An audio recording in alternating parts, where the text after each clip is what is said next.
Hello, everyone. It's brilliant to have you all here for our panel on tech and racial justice, which is, of course, serving as the launch of the No Tech for Tyrants Recruit Me Not campaign. And we've called it a launch, but the last time I checked, we already had 270 pledges, which we're just over the moon about. So here's to keeping that momentum going.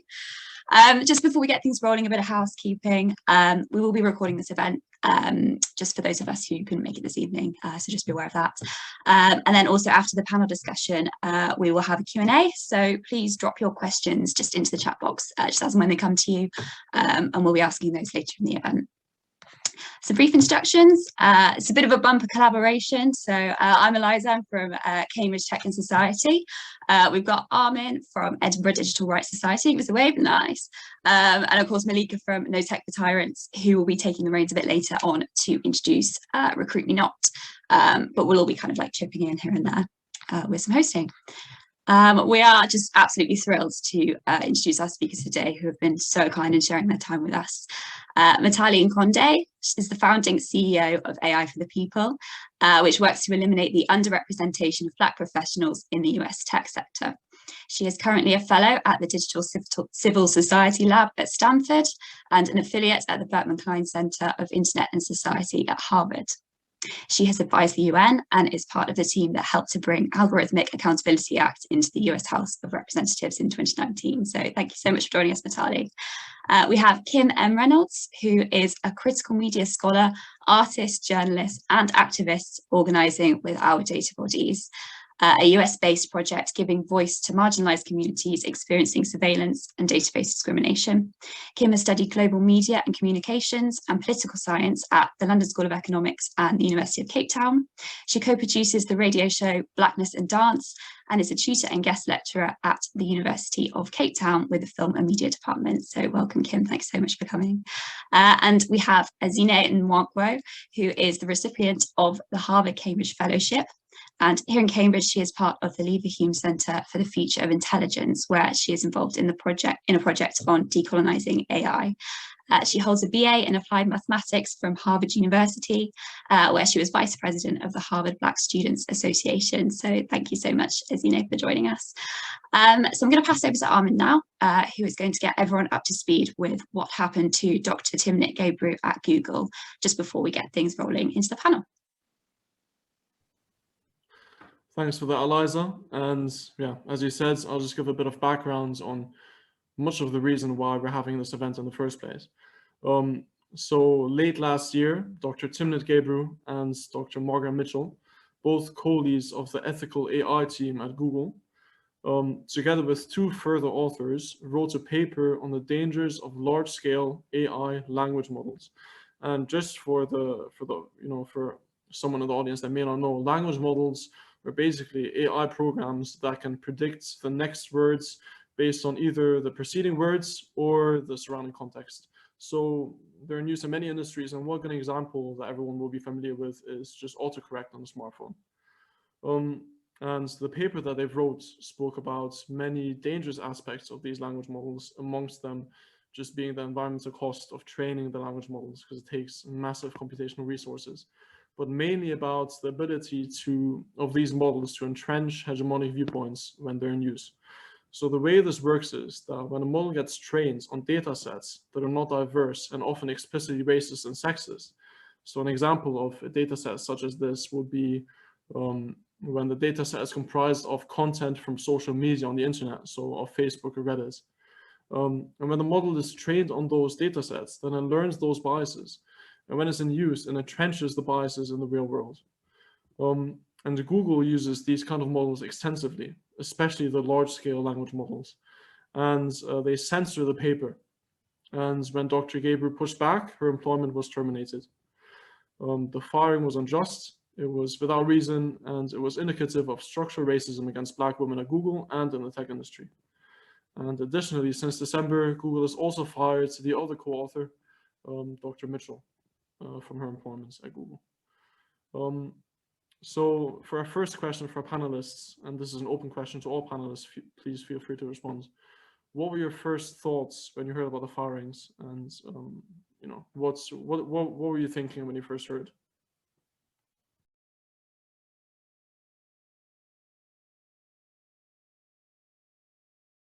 Maybe we'll start with Mutale.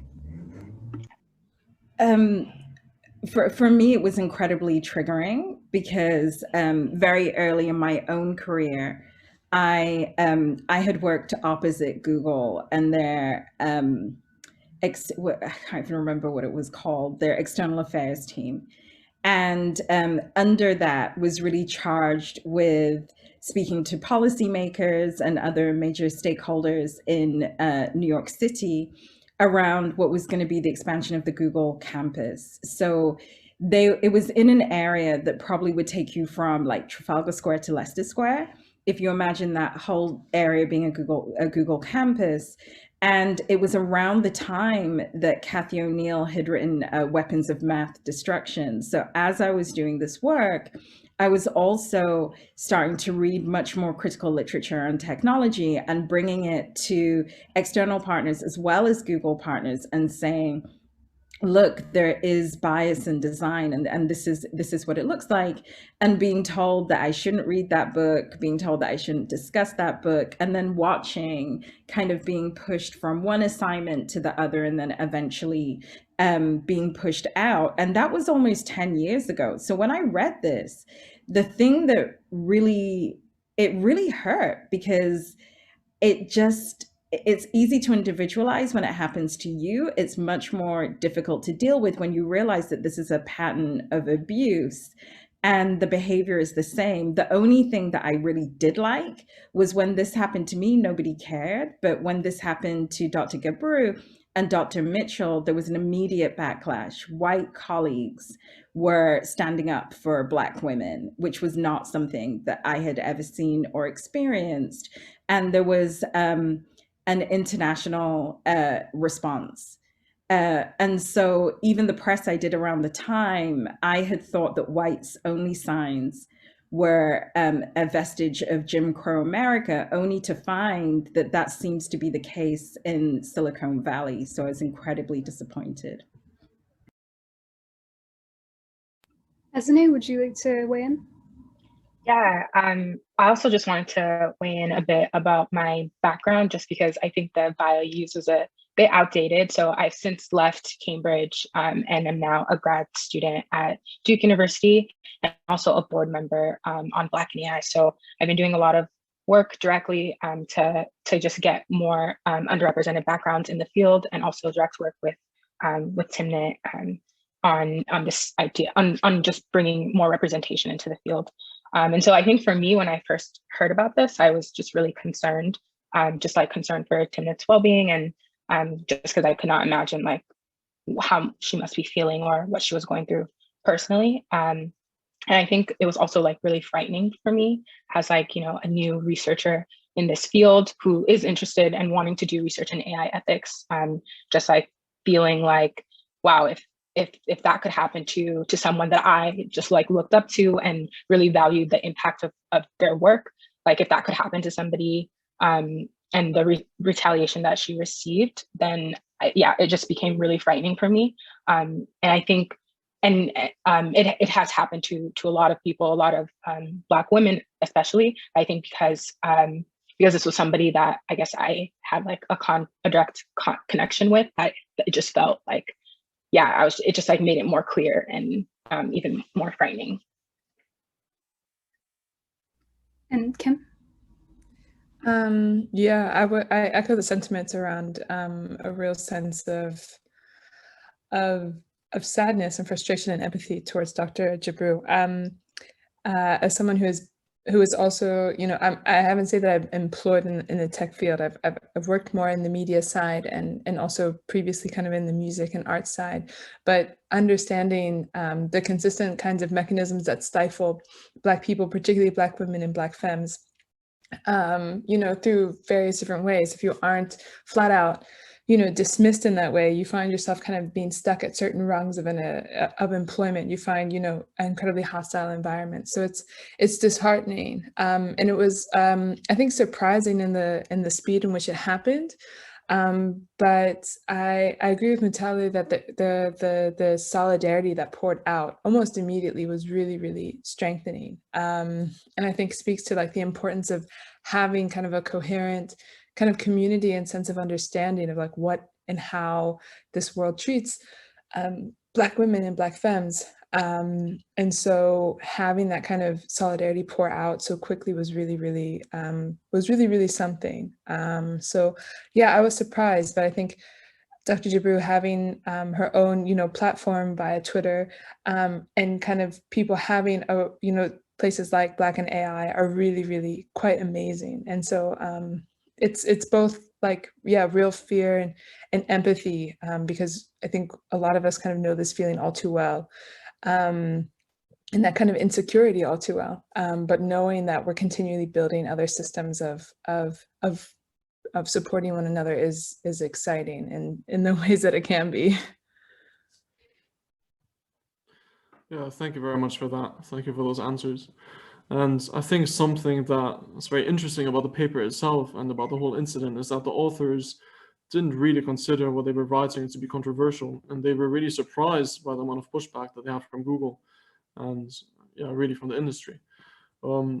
So my question to you is, and maybe you can start, Ezinne, why do you think that companies don't want to confront this problem, this problem in AI with data set bias and algorithmic bias? Why are companies so reluctant to confront it?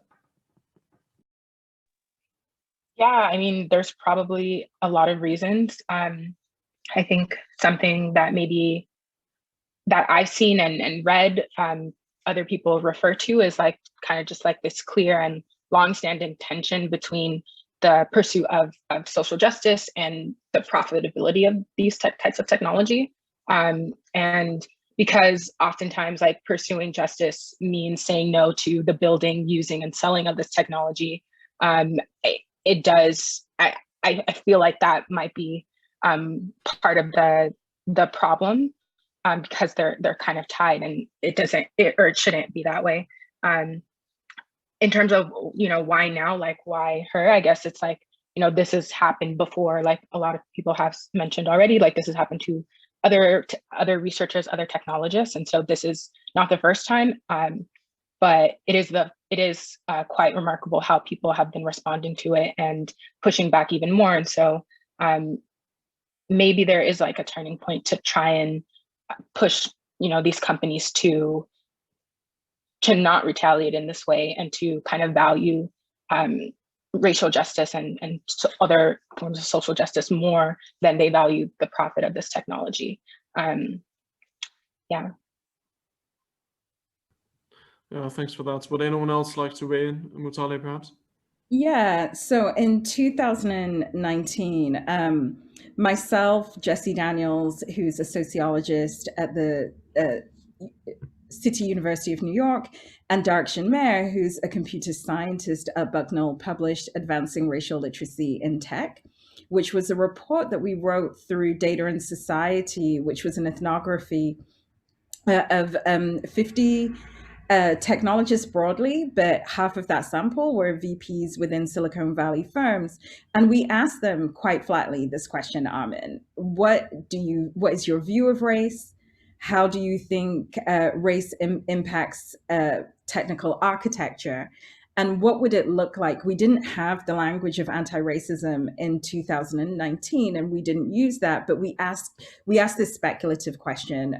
Much like Kim, I'm a storyteller and I'm an artist. So and I'm a daughter of Octavia Butler. So there is this idea that I'm always looking for this better future, right? I'm very speculative and Afrofuturistic in my outlook. And we found the most remarkable, amazing, and ridiculous responses. Things like, I voted for President Obama. That wasn't actually on the subject, nor does that make you a liberator of Black people. I'm not racist, I don't see race. Often when people are racist and see race, they will tell you they're not racist and don't see race. Ask Piers Morgan. And people may not be comfortable. People may not fit. People may not, and not realizing that this idea of fitting and this idea of comfort was really what was keeping Black people and femmes. And of course, my door is going off right now, but I will finish my response. Keeping Black femmes out of technical spaces. So we published a guide so that they couldn't be racist. and they're still being racist. So I don't know whether guides, training, begging, I don't know what the intervention is, but I do know that resistance, and certainly resistance that people can see and feel, is something that's really needed. So I love the work of our data bodies and other projects that are you do not have to be an AI researcher to understand that incredible work. And I appreciate that. I'm gonna just turn off my camera while I see who's dying at my door, but I'm listening and I'll be right back. Yeah, no worries. Thanks for that. And Kim, on that, do you have any thoughts? Yeah, I'll say a sincere thank you to Mutale for the shout out on our data bodies, and I really appreciate all of our co-panelists' work. But yeah, similarly, I think the work that our data bodies does is a lot of kind of focusing on this this space between critique and imagination. So a lot of us, you know, our four-person team, you know, work between the worlds of research and community organizing. And I think kind of what we've learned in terms of understanding the tech world, but more so from the, you know, from the perspectives of people who aren't within that space. So just thinking about how does like an everyday kind of person, and kind of using that term really broadly and loosely, but just people who aren't in this field and who don't study this, what are like the affective actual feelings? Like, what does it feel like if you know that your housing has access to your bank, which might have access to your healthcare records or any of those kinds of things? What does it feel like to continually have this pressure of the credit score on you? And how does like asking people about that storytelling as research actually produce a lot of nuance and important knowledge? Because I think overarching and what we're seeing so much of is that the tech field is oversaturated with either racist, apathetic, or, you know, kind of uninterrogated whiteness. But we also see quite a lot of, oh, I just lost my train of thought. But we see a lot of inability to, or a lot of people who aren't connected to discrimination, who don't experience discrimination, who don't, you know, intimately know what it's like to feel these things, produce a ton of knowledge and also, for lack of a better word, catch a lot of bags to talk about it. So I think it's important also that Black femmes and Black women and Black people are the ones who continue to be at the forefront of these conversations, because it is us who not only understand, but also have the strategies to think better and to think forward. Thanks, Kim. And just on that point, I wanted to ask, just in your current work, obviously you mentioned storytelling is central. How do you build more just practices in terms of your sort of relationships to the community and how you center that storytelling? Sure. I think that our work, so we've kind of done it through different projects, and in doing that as a collective, kind of making relationships with other collectives. So for example, one of our team members is a part of Stop LAPD Spying Coalition, and kind of within LA there's so many other groups that kind of extend out of that. So each of us kind of centered in our own spaces allow that kind of networking to go out and have those ties to community. But then through our different projects is how we've also tried to kind of establish methodologies that are also not extractive. I think that there's also this really consistent thing that happens with things dubbed as research that are actually kind of just extractive. People go into places, extract knowledge, ask people things, kind of leave, don't give compensation, and don't consistently have a relationship with that space, you know, even just flying into somewhere. And there are ways to tell stories and to build community, and then there are ways to just kind of extract knowledge. And so for us, one of our latest projects that's forthcoming, that's going to be published hopefully in the next month or two, is an oral histories project where we've interviewed, 15 people, actually a few more, about their stories in resisting discriminatory technology, which I think actually overlaps with Ezinne's work in terms of the Amnesty International documentary that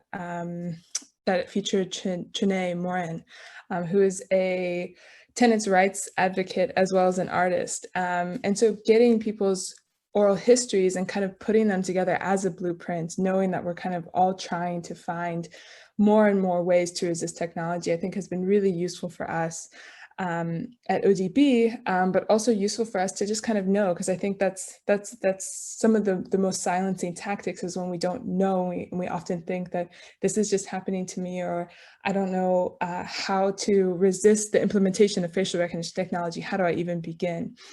So kind of collecting stories of different people, lawyers in Puerto Rico who are working on law, people who are censoring and having analyses of technology and its interaction with the body and how that's a colonial policing of what bodies should look like. All those kinds of things, I think, give us a really rich base of knowledge. So that's kind of how we've approached this kind of work, consistently honoring, but also grounding ourselves in the spaces that we work in, because it's not just work, it's so much of our lives. Thank you. Kim. Oh, no. You were worried this would happen. It happened. Just to jump off of that, I feel like something that your comments brought up is this huge gap between kind of the lived experiences of people who find this technology impacting their lives on a day-to-day versus the corporate diversity and inclusion mumbo jumbo that we get so used to hearing. And Mutale, this question was specifically directed at you, but anyone feel free to weigh in. What do you see as kind of the important elements in that tension and in ensuring real equity that goes beyond just like, oh, we have a Black woman leading this project, therefore, like, we care about diversity. Racism is solved. Like, how do we move past that? What do you find to be generative in those efforts? So I definitely think we have to even critique.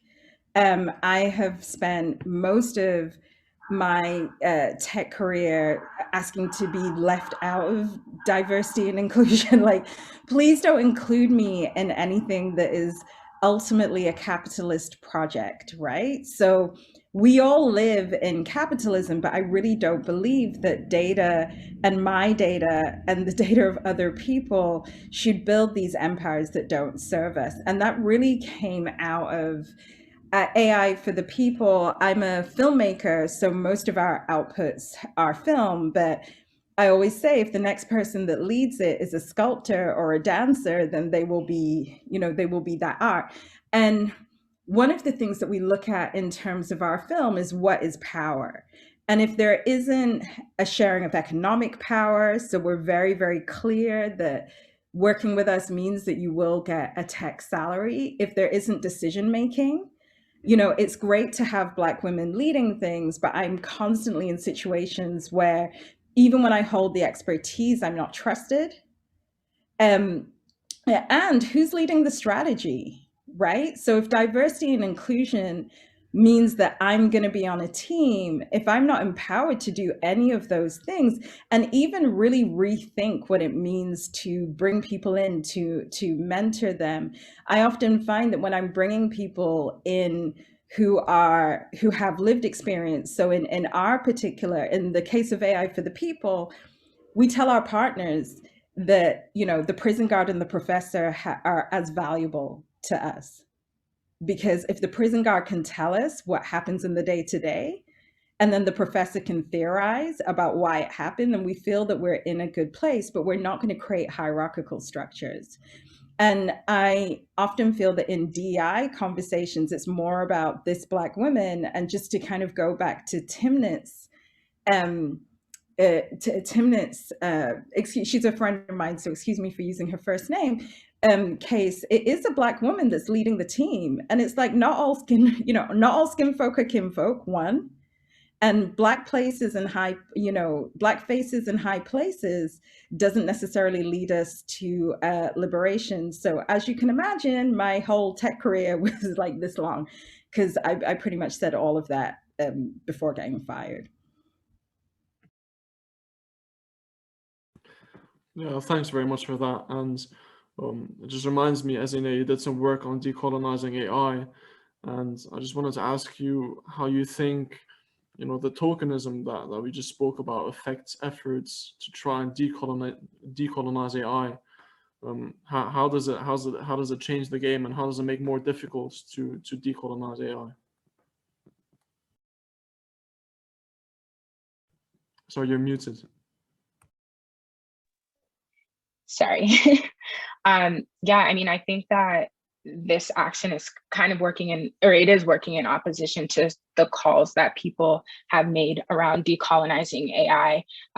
There's a paper entitled Decolonial AI that's, you know, gained a lot of traction in the last few years by researchers at DeepMind, which, you know, ironically is a subsidiary of Google, but they urge a lot of industries to be more self-reflective about thinking about how they develop and deploy AI, which, you know, in Timnit's paper and her co-author's paper, they were trying to push Google and other companies to do that with these language models. And yet the retaliation that she received was just, just doing the opposite of that, right? And so I think that, it doesn't bode well on when companies make these kind of long-standing pursuits for, you know, AI ethics and decolonizing AI and wanting a fair AI and all this stuff. Like it definitely is kind of speaking in opposition to that. And yeah, I don't know. It's just unclear to me what their whole game plan is.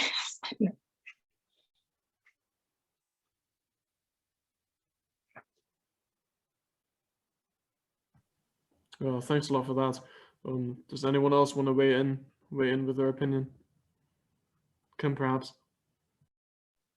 No, I agree. I mean, I think it continues to point to like the immense pitfalls of you know, diversity and inclusion branches. I mean, you see across, you know, tons of industries, technology obviously being a huge one, but numerous kinds of corporate structures, you know, incorporate very lazily or very rhetoric-wise, you know, a D&I kind of arm that's like kind of loosely trying to deal with quote race and quote gender and who it happens to and how to deal with it. And you see that there's a continual lack of care and actual ability to think through the experiences of what it's like to be someone who's raised and gendered as Black and as woman in these spaces, and it's permeating and kind of gutting lots of things. I mean, you can even look to somewhere like higher ed, where you find that, you know, multicultural kinds of scholarship programs, you know, end up prioritizing a whole group of people and might at the expense of other groups of marginalized people with like a long trajectory in the United States, you know, and now it's kind of under this, you know, and you might find that scholarships get expanded and there's lack of support because it's now one broad kind of thing. Similarly with diversity and inclusion initiatives in offices, it's a bit unclear because it's all kind of touchy and almost kind of put in there, I feel like, very haphazardly, like we must have a diversity and inclusion kind of branch of something. So let's put it in and see what happens.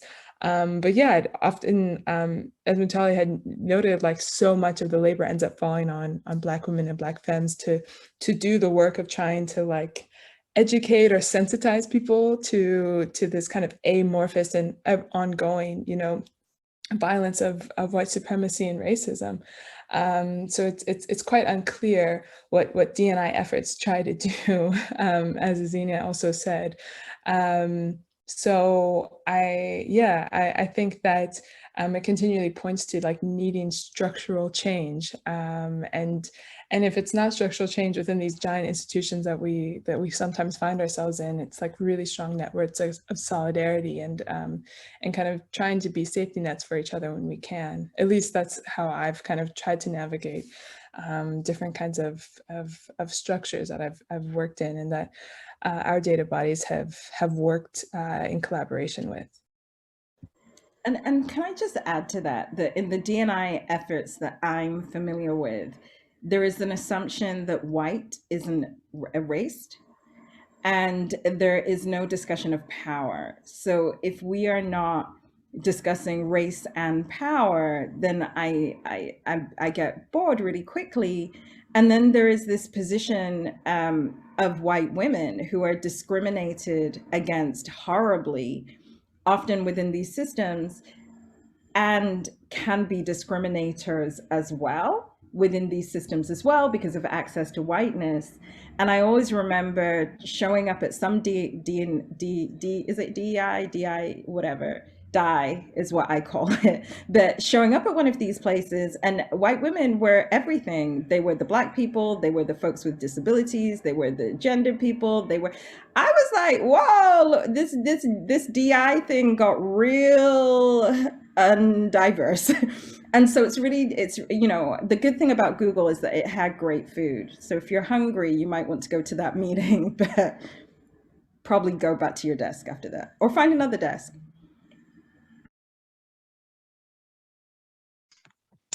Thanks, Mutale, for that. Just sort of moving to round up this panel section on a slightly different note. We wanted to know what it was that brought you to work within tech. Each of our panelists, so perhaps if we could go back to Mutale on that one. I was thrown out of journalism, honestly. I have a long history of being fired. So I was a journalist for the first 10 years of my career. I worked for the BBC and made films about science and society. And when I moved to the United States, thought that I was going to have this documentary film career. And if it's dire in the UK, it's even worse in the US. They have like one channel with one white guy that makes all the documentaries, and I'm not him. And so ended up the failure of my career was to try and get this documentary series made about the transatlantic slave trade, and BBC, ABC, CNN weren't really going for it. And as it was really clear I was going to get fired, a colleague of mine said, you should come and volunteer on this campaign. And I was like, well, what campaign? And it was a guy called Barack Hussein Obama. And I was like, is he Black? Because I need the Blacks, like wherever they are, take me to them immediately. I need my people. And I didn't think he would win. And it set me up, because I went to work on the social media team. It set me up to make the most incredible contacts. So 2011, when New York was Silicon Valley to San Francisco's Silicon Alley, I was in the right place, the right time, and I had receipts. Like, I didn't know what I was doing, but I learned very quickly.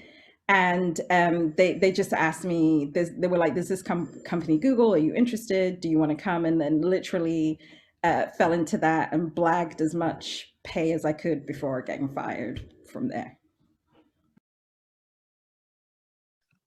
Thanks, Mutale. And Kim, next. Sure. Yeah, my entry into the tech field is a bit strange. I also found myself. I primarily worked kind of in the music industry for a little bit of time, and then through my master's degree, when I was doing at the London School of Economics, which is its own complicated and incredibly, colonial and elitist space, was when I was introduced to one of our co-leaders on our data bodies, Sita Penya Gangaharan, and taking one of her courses as a master's student, which was called Technology and Justice, was really a space for me to kind of incorporate some of my passions. I came from a student organizing background, and I was very involved in African American studies and gender sexuality studies.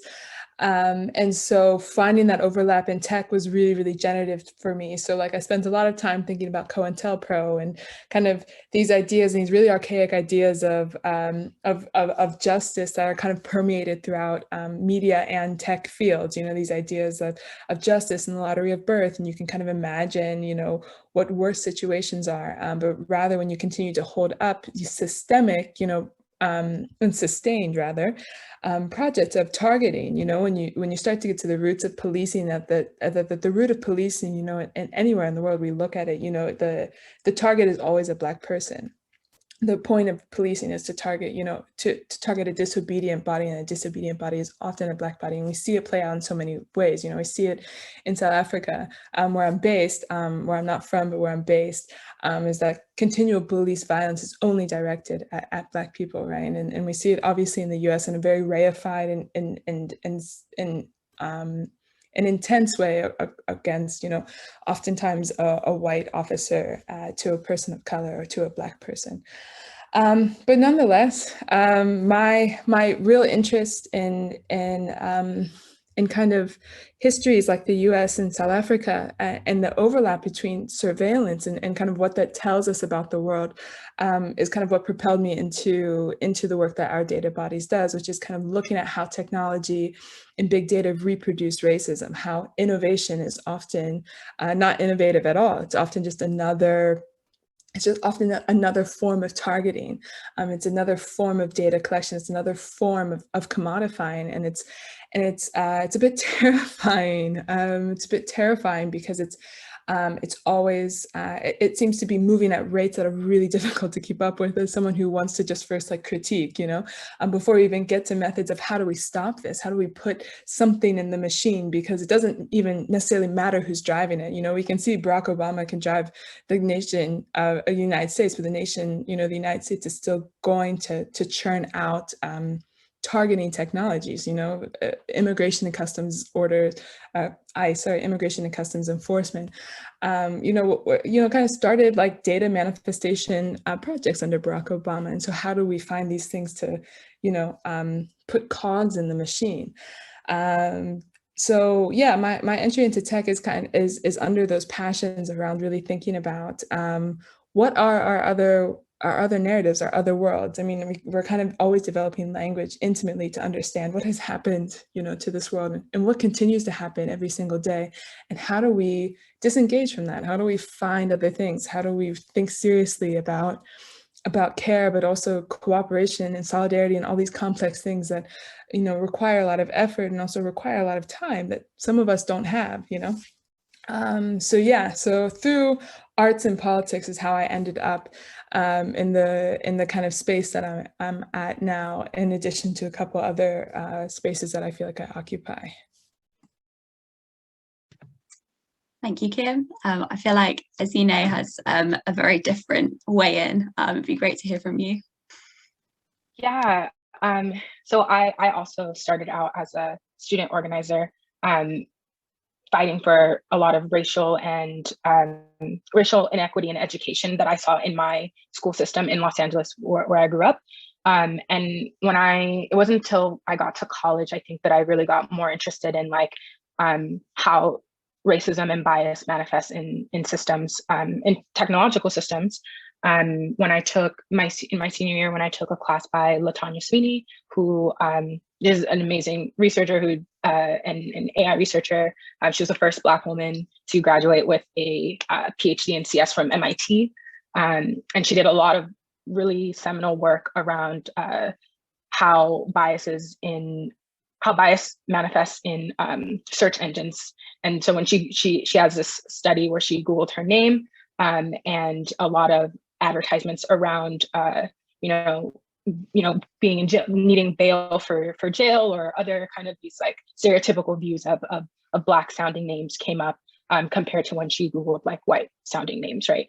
And so she taught this class that really just kind of opened my eyes to a lot of these issues around fairness in systems and privacy issues, and just how these systems harm people, specifically Black people. And so that really got me interested. And then I was able to have the amazing opportunity to kind of dig deeper into these topics in the UK. And this was also right around the time that the GDPR was passed and implemented. And so that was interesting to see that debate play out. But also, my family is originally from Nigeria. So I also kind of saw this divide between countries who are speaking out about AI in the global North versus the global South. And so that was also something that concerned me and that I was interested in researching further. And I studied applied. I came in through a more math perspective, a more math kind of perspective, and then switched to like policy/ethics, and then went back to math, but like still kind of I'm just trying to merge like kind of all those interests together into something that is hopefully impactful, meaningful. I don't know yet. I'm still in the beginning stages, but it's fine. Thank you so much. Oh my gosh, I feel like just me alone, I have so many questions for each of the panelists. That could take all night, but we're not going to do that. So soon we're going to have a good chunk of time for Q&A, and I'm sure all of y'all have questions too. But first, I want to just take a minute to do a couple thank yous to the panelists for volunteering their time to be here with everything that's happening in 2021. So if you're more inclined to learn about their amazing work or donate to their organizations, we're going to share the links in an email after this event. I also want to thank Ollie Spring, who did the incredible artwork for this event and the campaign. And I'm finally going to flag that Cambridge Tech and Society has a reading group that we'll share the info for as well if you want to keep learning and talking about these issues. We're now going to take a moment to act together, which is something we sometimes don't do as much when we're sitting on Zoom all the time. So I'm going to tell you a little bit about the Recruit Me Not campaign and why each of you, just by being here tonight at our launch event, is already making a really huge impact. So this campaign, which any student or researcher can sign, is a pledge not to be recruited by Google until and unless they meet these basic accountability demands made by their own employees. So why does this matter? Why students? Why researchers? It's because Google spends a ton on recruiting top talent and maintaining a brand reputation as a place that people want to work. You know, those lists like best places to work in this country, those are really important to companies. And threatening that and threatening the labor supply that fuels their work really matters. The last time, for the record, that students pledged not to work for Google was in protest of a DoD contract for Project Maven, which Google ultimately chose not to pursue. So if you are a future tech worker, Google is counting on you to stay quiet. They are terrified that students might come together and change the conversation, and that we might look past the office perks, the good food in the meetings, and actually demand a workplace that respects our people, lives up to its commitments, and like actually goes for equity.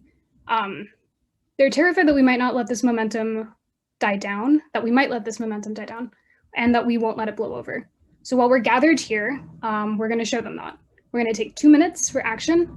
And the first thing we're going to ask you to do is sign the pledge if you haven't.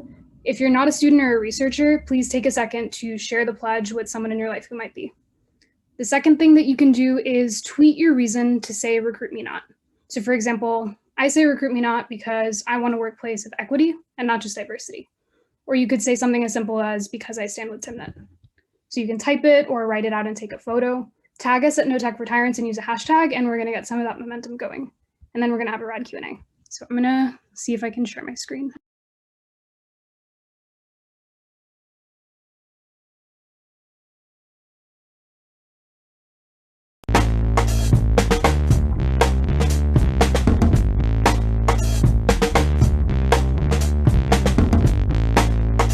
Me again, allow me to pick up where I left off.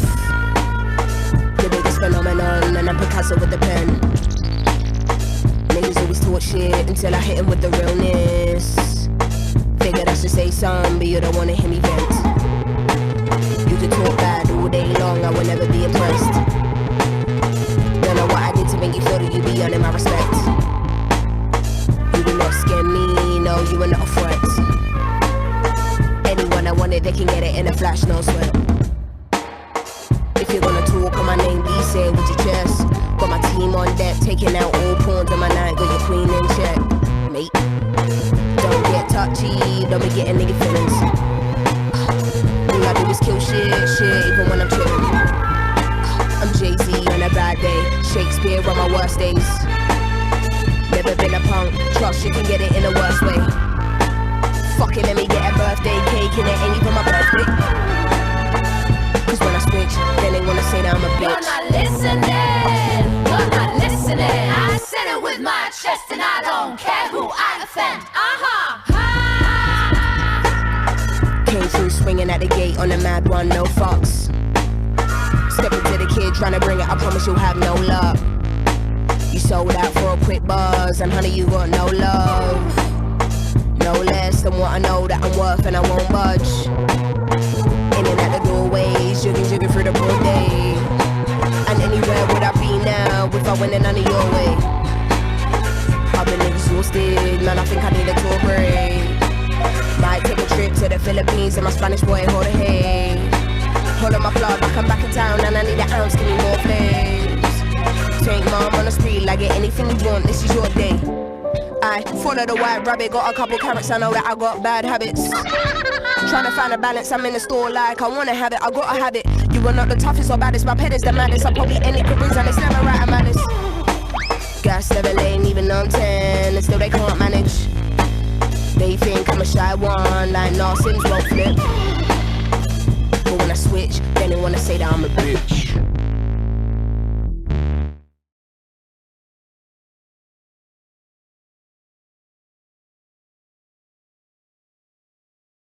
Hello, thank you everyone who took part in the action. Also, that was Lil Sims with Offense. It was amazing. We are now going to move into the question and answer section. And so I'm gonna start off with one of the questions that we saw in the chat, and that was, how do you see the resistance in tech evolving in the coming years? And just to add to that, I'm gonna jump in and say, what do you see as the role of students in that resistance, since I know a couple of our panelists have experience with student organizing.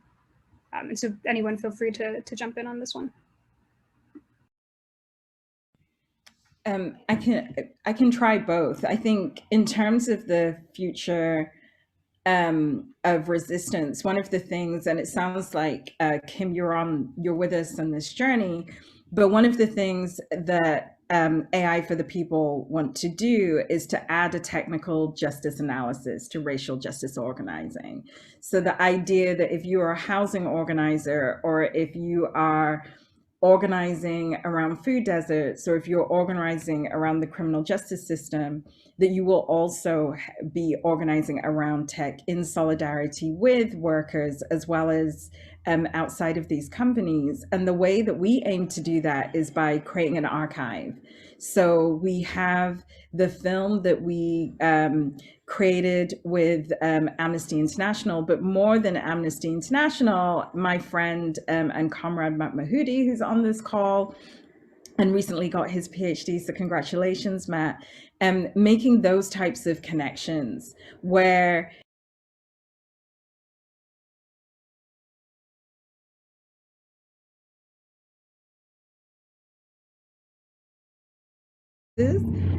that just would not, like, I always want to say to people, there are actual laws that stop this happening, and they keep doing it. So I don't know. I think kind of bouncing off of that, yeah, it's like a good question to ask in terms of like how and what we do with this, with the spaces that we're in. Because I feel like yeah, it becomes useful to like make lots of connections outside of academia. I mean, it's a wild space. I mean, you like, I can't believe the things that people come to the academy with, and then publish that, and then just like continue to like make a career off of saying, you know, wild things. I mean, some of the things we've talked about and people have come into critique are, you know, are white liberals who make entire careers, very lucrative careers, off of talking about racism. I don't know when you know, someone like Robin DiAngelo's book comes out next, but like that seems like entire reflections from the past 2 years of yes. So I think in terms of HBCUs, I think that there's a lot of strength. I think making connections in terms of other institutions, but also like finding the connections outside of the institution. There's so many like community organizing projects. You know, I think of somewhere like Detroit Technology Project, Detroit Community Technology Project, which the amazing Tawana Petty was a part of for a long time, and how that was really organized. That continues to organize community amongst, you know, people who are you know, considered elderly and people who are young. And how do we find those kinds of overlaps? So I think. Yeah, but I do think it's useful with the HBCUs in terms of just the amount of experience and kind of resources that are available. I mean, also negotiating that thing around, you know, not all kinfolk or not all skinfolk or kinfolk. But yeah, I think also moving outside of academia is continually important. Yeah, I guess also from a PWI, I'd be really interested to know, like, in general, what specific challenges HBUs HBCUs face in terms of organizing around tech and race, that I just don't know about personally. Like, that's just my own ignorance around that. Just because I don't have that experience, and so I'd really want to know that experience and like what specific challenges that you might have faced in going about that. And I think also, at least from my knowledge, HBCUs definitely have a really strong alumni base. And so I think tapping into that current alumni who are in tech might be a useful strategy as well, to get a sense of like their perspective, the challenges they face, to try and just like build coalition, right? And figure out like what are the issues and how can we try and figure out ways to solve them. Another thing, just though, on alumni, one of the things that I'm always really challenged about is this idea of Black people in tech and hashtag Black excellence, which turns out often to be Black capitalism. And I'm always encouraging young people to not align themselves with Black capitalism, but think about Black liberation, and then the activities that we can attach to that. And just on the question of Dalit organizations, I don't know student organizations, but one of our big strategic, so we have really 3 strategic partners that we consider to be in our squad. And one of them is Color of Change, which is a big national organization here. But we also work with Equality Labs that works both in the United States and in India. And that is a civil rights organization that looks at caste oppression and the way Dalit people, but more specifically within technology and workers, face. And what we're doing with both our projects is really trying to figure out how do we integrate a caste analysis into our own thinking about racial justice. Because if you look at the treatment of Dalit and other low caste folks, it's very, very close to anti-Blackness, if not the same. And when Martin Luther King went to India, he actually, I don't like the term untouchable, but that was the rhetoric that was being used, and I identified with that. But I mean, just generally, like if you are on the margins, then you're in the center as far as we're concerned, and we're happy to build solidarity. Thank you. The next question that I am seeing from the chat is about allyship, and thinking about some of the things that have come up in this conversation around building broad-based coalitions, but also the specific challenges that Black women and Black femmes face in the tech space, and in generally in terms of the white supremacist oppression that we are all living under. There were some questions about how to be a better ally as a non-Black woman of color in this movement. And I'm mindful that for everyone that might look a little bit different, but I think a couple of people had expressed interest in the panelists' thoughts on that front.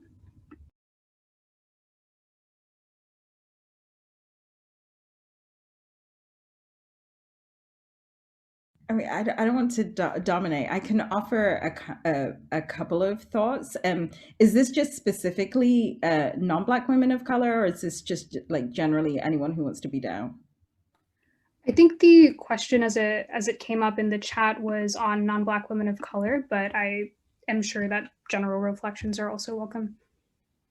So I'm going to answer that, and then I'm going to offer a general reflection. I think not being in that body and not being in that position, true solidarity, when harm is visited upon Black women and femmes, that you're the voice that stands up and says that it's not acceptable first. And the reason that becomes really important is that when you are the harmed party and you're defending yourself, that is an incredibly alienating, exhausting, and confusing experience.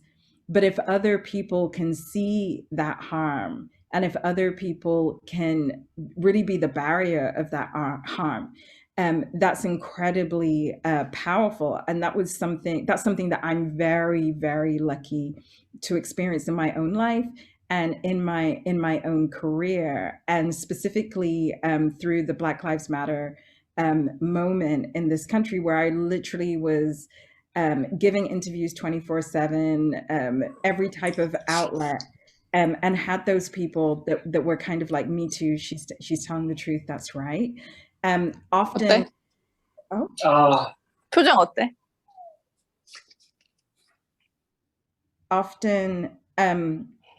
often that's not the case, right? Harm is done and nobody says anything. That's useless. And so don't do that. And then the second thing, just more generally, AI for the people, and I really don't know how I've done this, but have like collecting all of these like close to billionaire white men who are like, what can I do? And I tell them, you need to invest in me in the way that you invest in mediocre white men. And if you can invest in me in the way that you invest in those people, the impact I'll have will not only deliver the outcomes that we're speaking to, but it will empower and help create an alternative space within this industry where we as technologists can still continue to do the work of building technology, but building technology that assists human beings as opposed to taking over decision-making power, as in the case with policing and facial recognition, where my real issue is around probable cause. We cannot allow the machine to give probable cause. But beyond that, it's that investment and reinvestment, because when people's material needs are met, then they can really dream, then they can really do that good work. And then the last thing I would say for any ally is accept and deconstruct your own anti-Blackness and find ways to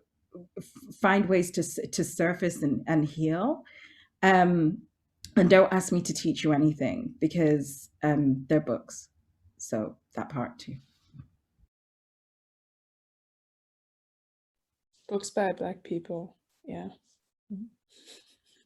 Yeah, I second that. I swear, if I see another copy of Robin DiAngelo.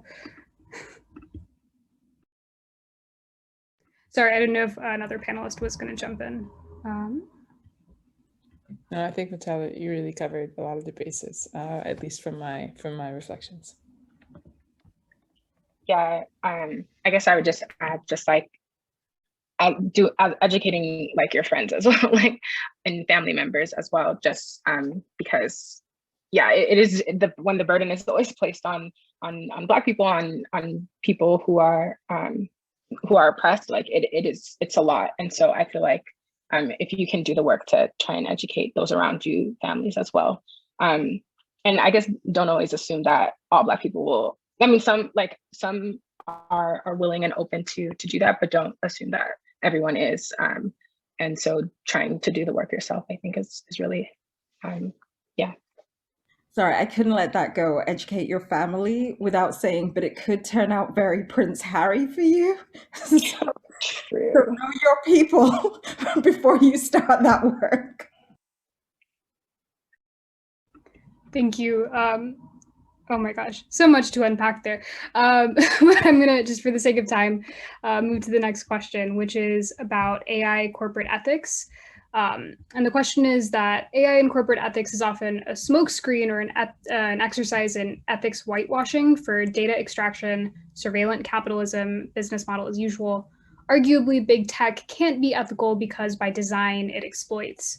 So what does it mean in practice for big tech or Google to be equitable, and doesn't including BIPOC into these monopolies merely serve to legitimate these companies? Shouldn't we push for an abolitionist big tech agenda and develop tech for racial social justice?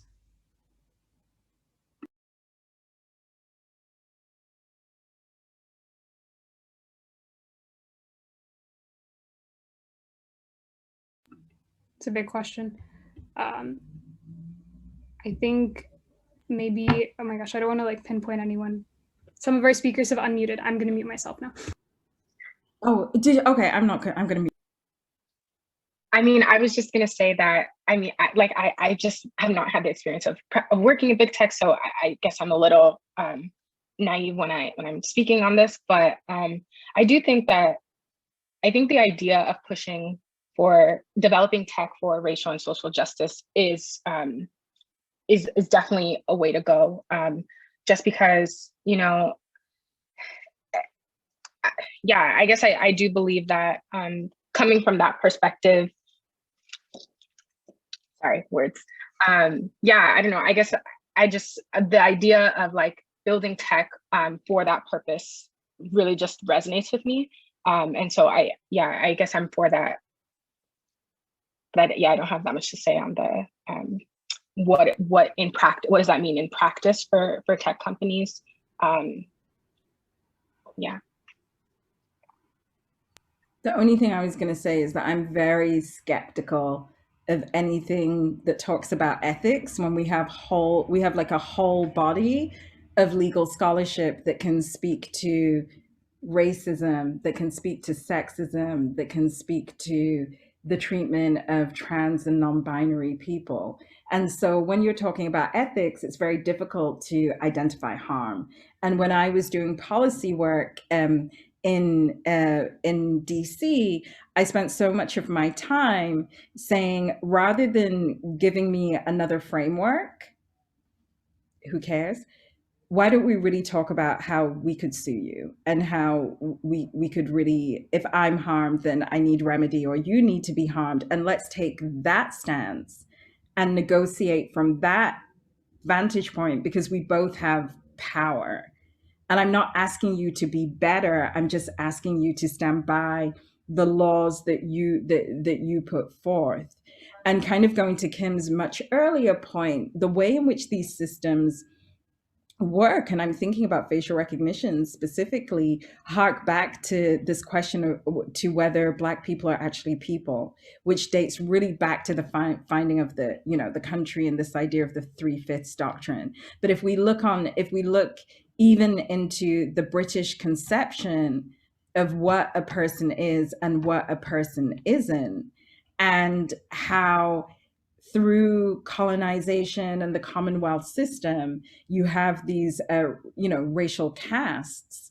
We see those logics repeated in the technology. And so if that's going to be the basis by which we're working, my counter is, can tech companies be ethical?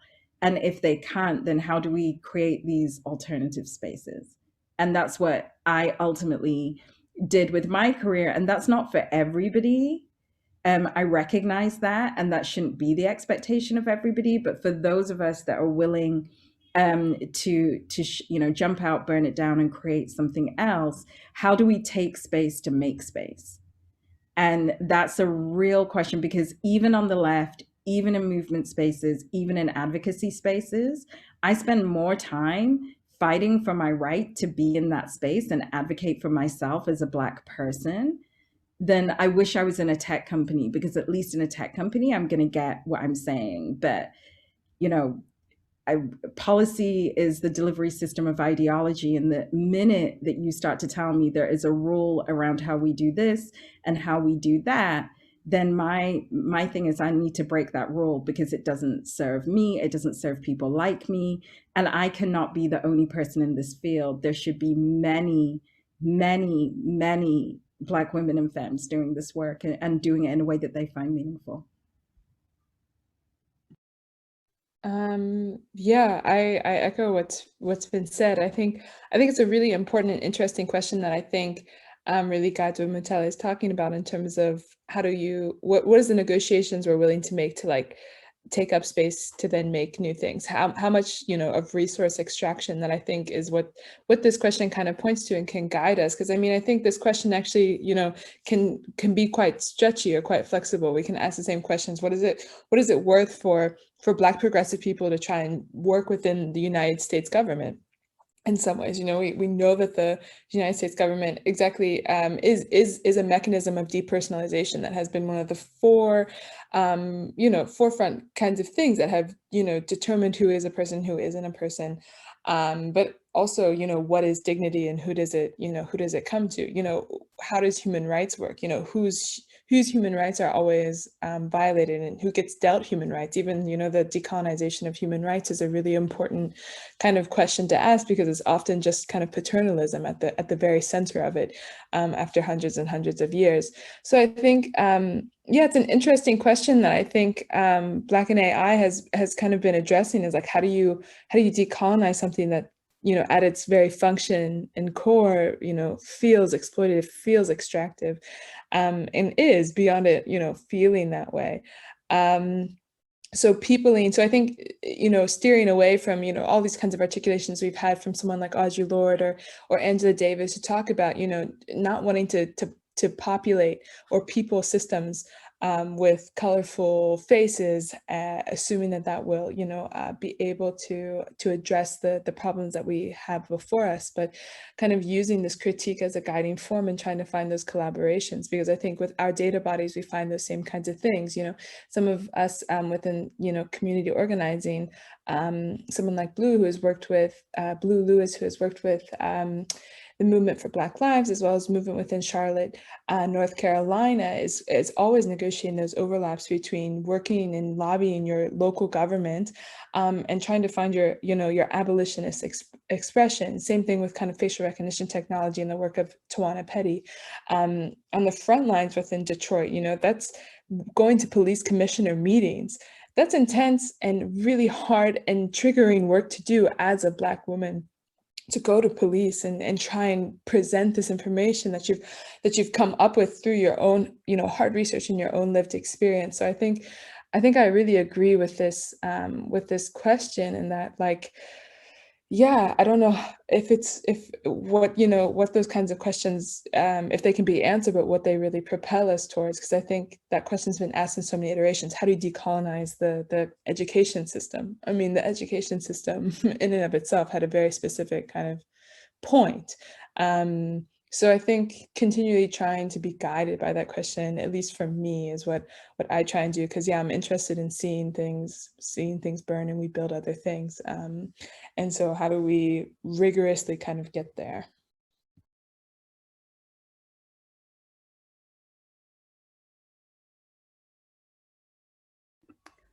Okay, I think we are scheduled to wrap in 2 minutes, so I'm going to go ahead and move into concluding remarks.